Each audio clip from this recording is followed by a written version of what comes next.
Hello दोस्तों, स्वागत है आपका यूट्यूब चैनल में। आज हम महाडिस्कॉम का थोड़ा सा अपडेट देखेंगे कि देखो, कुछ बच्चों ने हमें बहुत सारे क्वेश्चन पूछे हैं कि रिजल्ट डेट कब लगेगी, मतलब विद्युत सहायिका लिस्ट कब लगेगा। उसके साथ में जो हमारे मल्टीमीडिया है, मतलब फेसबुक, व्हाट्सएप, उन पर कुछ फेक न्यूज़ चल रही है, उसके बारे में हम डिस्कशन करेंगे। और साथ में थोड़ा सा आंदोलन का भी चल रहा है, तो उसके बारे में भी हम जानकारी लेंगे। और सबसे अच्छा क्वेश्चन बहुत बार बच्चों ने पूछा है कि सिलेक्शन क्राइटेरिया कैसा होगा, तो इन सब बारे में आज हम चर्चा करेंगे। तो देखो दोस्तों, अगर फॉर्म भरते वक्त आपने ये अब हम बताएंगे कि क्या क्या गलती बच्चों ने की है। अगर आपने भी इस गलती का मतलब की है तो इसका असर आपके सिलेक्शन पर होगा, क्योंकि अभी तक हमने देखा है कि महावितरण सबसे ज़्यादा मतलब स्ट्रिक्ट हो जाती है डॉक्यूमेंट वेरिफिकेशन में, क्योंकि उन्होंने जब भी अपनी वेबसाइट पर जो भी मतलब डाला है कि पीडीएफ में कि आपने जो भी मतलब फॉर्म भरते वक्त टिक मार्क की है, वो डॉक्यूमेंट्स आपको देने ही पड़ते हैं। तो बहुत सी सारी चीज़ें हैं, आज हम यहाँ पर डिस्कशन करेंगे। देखो दोस्तों, ये महावितरण की वेबसाइट से डाउनलोड किया नोटिफिकेशन है।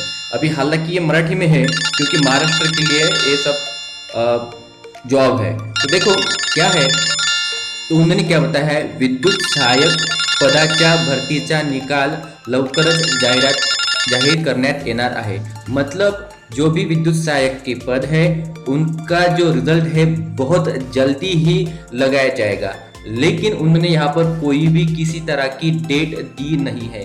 अभी देखो उन्होंने क्या चीज बोली है सबसे महत्वपूर्ण, देखो, तरी विद्युत सहायक पदाकरिता अर्ज सादर केलेल्या उमेदवारांना कळवण्यात येते की याबाबत महावितरण कंपनीच्या अथवा महाराष्ट्र शासनाच्या कोणत्याही अधिकारी अथवा कर्मचाऱ्यास दूरध्वनीद्वारे अथवा समक्ष भेटून विचारणा करण्यात येऊ नये। मतलब क्योंकि अभी उनको बहुत सारी परेशानी हो रही है, क्योंकि बहुत सारे जो यहाँ के काम करने वाले लोग हैं उनको बार बार फोन किया जा रहा है, उनको मिल रहे हैं, बच्चे लोग उनको मिल रहे हैं कि कब लगेगा, क्यों मतलब क्यों देरी हो रही है। कि देखो दोस्तों क्या होता है, बहुत सारी चीजें होती है। योगी नितिन साहब ने तो यहाँ पर बता दिया था ट्वीट पर, लेकिन बहुत सारी परेशानियां रहती है, तो उनका विचार अपने हमको भी करना होता है। देखो अभी क्या है, तो उन्होंने सबसे बढ़िया एक चीज बताई है, यह पर सुनो। सदरचा निकाल हा कंपनीच्या अधिकृत संकेतस्थळावरच प्रसिद्ध होणार असल्यामुळे उमेदवारांनी कंपनीच्या संकेतस्थळाचे वेळोवेळी अवलोकन करावे। आपको दोस्तों करना क्या है, इस वेबसाइट पर ही बार बार जाना है। और देखो साथ में सबसे बहुत अच्छी बात की है, तसेच निवेदन करण्यात येते की इतर माध्यमातून प्राप्त बनावट निकाल अथवा अफवा व भूलथापा यावर विश्वास ठेवू नये। देखो दोस्तों, पहले मैंने कहा था कि व्हाट्सएप फेसबुक पर बहुत सी गलत चीजें मतलब फैल रही है कि इस लगेगा, इस दिन लगेगा, उस दिन होगा, भर्ती कैंसिल हो गई, ऐसा हो गया, फलाना हो गया। आप किसी चीज पर अभी भी विश्वास मत रखो, क्योंकि बहुत सारे मतलब लोग होते हैं वो डिस्टर्ब कर देते हैं बच्चों को। तो देखो आपको क्या करना है, जो भी वेबसाइट है हम तो दे देंगे यहाँ पर आपको, वे वेबसाइट जो लिंक है आपको मिल जाएंगे डिस्क्रिप्शन बॉक्स में, आपको यहीं पर जाकर चेक करना है। तो अभी आप किसी से भी मत पूछना कि रिजल्ट कब लगेगा, क्योंकि ये तो लगा ही देंगे रिजल्ट, ठीक है।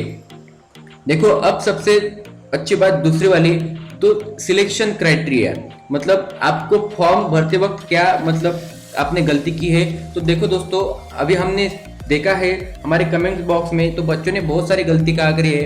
तो देखो अब यहाँ पर देख लेते हैं हम, मतलब बच्चों ने क्या किया है, जब भी उन्होंने अपने परसेंटेज डाला है एसएससी के, मतलब 10th के परसेंटेज डाला है, तो उनको बेस्ट ऑफ 5 नहीं डालना चाहिए था। क्योंकि देखो इन्होंने कहा है एसएससी परीक्षेतील बेस्ट ऑफ 5च्या आधारे मिळालेल्या गुणांची नोंद निवडीसाठी ग्राह्य धरल्या जाणार नहीं। मतलब अगर आपने बेस्ट ऑफ 5 के मार्क्स वहां पर डाले हैं फॉर्म में, तो वो कंसिडर नहीं किए जाएंगे। आपको एकूण सरासरी गुणांच्या आधारे ऑनलाइन अर्जामध्ये नोंद करावी। मतलब आपको जो पूरे के पूरे टोटल मार्क्स थे वो वहां पर मेंशन करने चाहिए थे, क्योंकि उन्हें वह कहा है। और आप यहाँ पर उनको क्लेम भी नहीं कर सकते हैं कि सर हमने ऐसा ऐसा किया, हमारी गलती हो गई, हमारा क्या, क्योंकि उन्होंने पहले ही बता दिया था। और दोस्तों अभी ये सिलेक्शन क्राइटेरिया तो आपको सबको पता है, 10वीं चाहिए और आईटीआई कंपलसरी चाहिए, ठीक है। अब बढ़ते हैं कुछ उनके बहुत महत्वपूर्ण पॉइंट्स की तरफ। देखो उन्होंने क्या क्या कहा है। तो सबसे पहले बात करेंगे आपको सिलेक्शन क्राइटेरिया क्या होगा, क्योंकि बहुत सारे बच्चों ने क्वेश्चन पूछा है सिलेक्शन बारे में। तो देखो दोस्तों, आपको क्या करना है, देखो यहाँ पर निवड पद्धति मतलब सिलेक्शन क्राइटेरिया दिया है। तो सबसे पहिले एक पॉइंट बहुत अच्छा है, मतलब अर्जामध्ये केलेला दावा व सादर केलेल्या कागदपत्रांतील दावा यामध्ये फरक आढळून आल्यास अर्जामधील माहिती खोटी समजण्यात येईल। अर्जामधील माहिती संदर्भातील कागदोपत्री पुरावे सादर न करू शकल्यास उम्मीदवारी रद्द करण्यात येईल। मतलब अगर आपने जो भी फॉर्म में कुछ मतलब टिक मार्क करे हैं वो सब डॉक्यूमेंट आपको दिखाने पड़ेंगे। अगर आप दिखाने में नाकामयाब रहे तो आपको सिलेक्शन नहीं किया जाएगा, आपकी उम्मीदवारी कैंसिल कर दी जाएगी। ठीक है, अब देखो निवड पद्धति मतलब सिलेक्शन किस बेसिस पर करेंगे।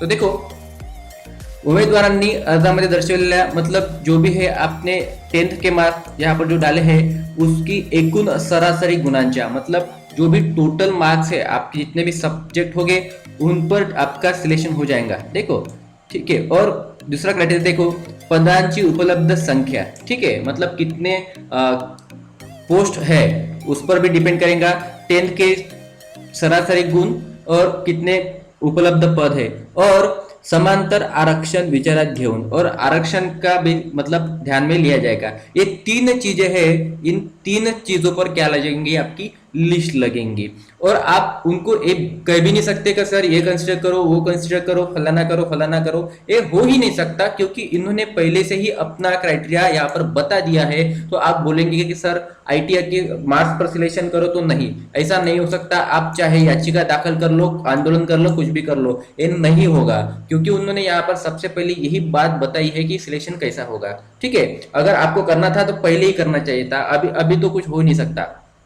अब देखो बाद में ये भी बता देंगे कि देखो अब क्या है, आपको ए पॉइंट देखो, जाहिरात दर्शवण्यात आलेली अर्हता ही किमान अर्हता आहे आणि केवळ ही किमान अर्हता हाच निकष मानून उमेदवार संबंधित पदाच्या निवडीसाठी पात्र ठरू शकणार नहीं। मतलब अगर आपके पास जो भी आपका क्राइटेरिया आपने फुलअप किया है और आप बोलेंगे कि सर मुझे सिलेक्ट कर लो, तो ऐसा नहीं हो सकता क्योंकि वो जो भी निकष लगाएंगे उसका मतलब क्या होता है कि उन पर डिपेंड करेगा, वही मतलब डिलीट कंसिडर करेंगे कि किस निकष पर आपका सिलेक्ट होना चाहिए। मतलब 10th के मार्क अप्रेंटिसशिप होगी तो वो भी मतलब सब कुछ उन पर डिपेंड करता है।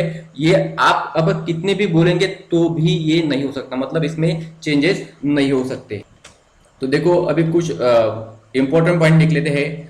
भरती प्रक्रियेदरम्यान जर एखाद्या उमेदवाराने सादर केलेली खोटी माहिती असेल तर बघा क्या होगा यहाँ पर, अगर आपने कुछ भी यहाँ पर गलती से अगर क्लिक किया है या फिर आपने झूठी वहां पर इंफॉर्मेशन डाली है तो आपको देखो किसी भी स्टेज में अपात्र ठहराया येईल, मतलब आपको निकाला जाएगा। आपको सही सही इंफॉर्मेशन फॉर्म में भरनी चाहिए थी क्योंकि इसके बारे में बहुत स्ट्रिक्ट है महाडिस्कॉम। मतलब ये एमएससीबी के जो जितने भी कंपनियां हैं तीनों की तीनों कंपनियां डॉक्यूमेंट वेरिफिकेशन के बारे में बहुत स्ट्रिक्ट है। और साथ में अभी देखिए नेक्स्ट पॉइंट जो भी है, ये पॉइंट बहुत महत्वपूर्ण है यहाँ पर क्योंकि ये पॉइंट आपको बता देता है कि आप कुछ नहीं कर सकते, मतलब याचिका भी दाखल नहीं कर सकते क्योंकि देखो जाहिरातील पदांची भरती प्रक्रियेबाबतचा कंपनीचा निर्णय अंतिम असून मतलब इस स्टेटमेंट पर बहुत सा निर्भर करता है क्योंकि यहाँ पर उन्होंने बताया कि वो सिलेक्शन क्राइटेरिया मतलब कंसिडर करेंगे, उनके हाथ में सब है, मतलब वो चाहे जो भी है पूरा एड में चेंजेस कर सकते हैं। और ये भी देखो कोणताही पत्रव्यवहार वैयक्तिक पातळीवर कोणाशाही केला जाणार नहीं, लेकिन अगर उन्होंने क्राइटेरिया भी चेंज किया तो आपको नहीं बताया जाएगा। अभी देखो अगर मागासवर्गीयांनी मतलब जो भी क्या है, अगर कोई क्राइटेरिया वाला बच्चा है अगर उन्होंने ओपन में फॉर्म भर दिया और बाद में वो बोल रहा है कि सर मुझे ओपन में फॉर्म नहीं भरना चाहिए था, अपने कास्ट में फॉर्म भरना चाहिए, तो ऐसा नहीं हो सकता। एक बार आपने फॉर्म भर लिया तो भर लिया भाई, क्योंकि फॉर्म जो है सब वही है।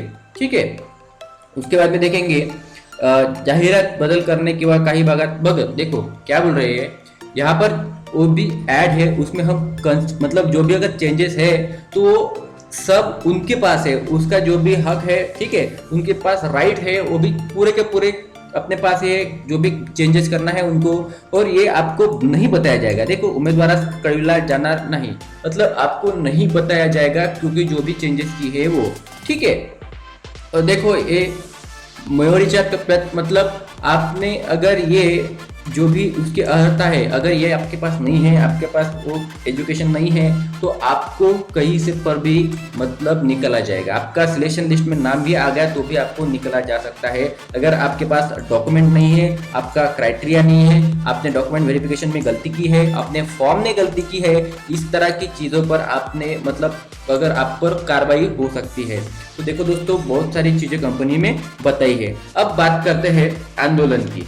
तो देखो दोस्तों आंदोलन के बारे में थोड़ा सा बातचीत कर लेते हैं, क्योंकि अभी हमने देखा था कि जो भी क्वेश्चन होते हैं कि सर ऐसा सर वैसा, बहुत सारे लोगों को प्रॉब्लम होते हैं जब भी ऐड वगैरह निकलती है। तो उनको क्या करना चाहिए था, पहले से ही उनको बताना चाहिए था कि सर ऐसा करो वैसा करो। क्योंकि अब मतलब क्या हो रहा है, अगर रिजल्ट लगने के बाद में कंट्राटी वाले क्या कर रहे हैं, आंदोलन करने की सोच रहे हैं, ठीक है।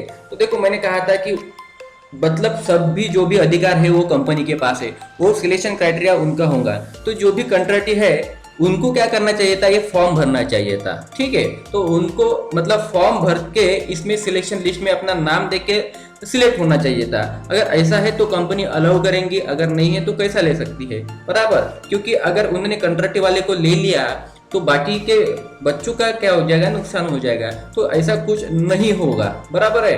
तो आंदोलन बिंदोलन करके कोई फायदा होने वाला नहीं है, क्योंकि इस तरह के बहुत सारे आंदोलन कंपनी पर हो चुके हैं, और जो भी हमारा न्यायालय है वो भी कंपनी की तरफ ही मतलब क्या देता है, निर्णय देता है। क्योंकि कंपनी ने साथ साथ वहां पर मेंशन किया है सिलेक्शन क्राइटेरिया हम कंसिडर करेंगे, ठीक है। अब सिलेक्शन क्राइटेरिया हमने बता दिया, फेक न्यूज भी चल रही है, उस पर आप ध्यान मत दो। रिजल्ट डेट के बारे में किसी को पूछे हुई मत, क्योंकि बहुत सारे प्रॉब्लम अभी भी चल रहे हैं, ठीक है। तो इन सारे सवालों के जवाब आपको मिल गए हैं। तो अगर आप दोस्तों चैनल पर नए हैं तो चैनल सब्सक्राइब करना ना भूलिए।